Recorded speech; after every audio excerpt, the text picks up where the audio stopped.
ஸல்லல்லாஹு அலைஹி வஸல்லம் அவர்களுடைய புகழ்களை குர்ஆனில் அல்லாஹ் எத்தனை இடங்களில் சொல்லி இருக்கிறான்.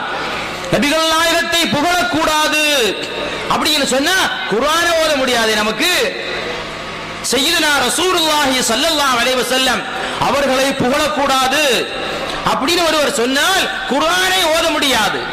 எத்தனை எத்தனை ஆயத்துகளில் ஹபீபு முஹம்மது ரசூலுல்லாஹி ஸல்லல்லாஹு அலைஹி வஸல்லம் அவர்களுடைய புகழ்களை அல்லாஹ் குர்ஆனிலே சொல்லி இருக்கிறான்.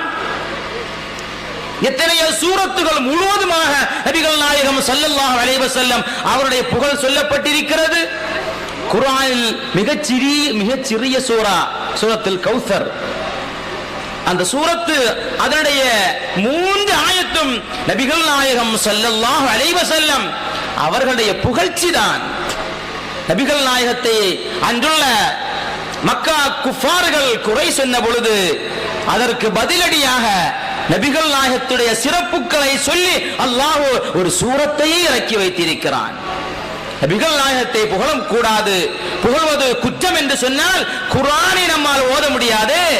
எத்தனையோ ஆயத்துகளில், எத்தனையோ வசனங்களில், எத்தனையோ சூறாக்களில் சய்யிதுனா ரசூலுல்லாஹி ஸல்லல்லாஹு அலைஹி வஸல்லம் அவர்களுடைய புகழை அல்லாஹ் சொல்லி இருக்கிறான்.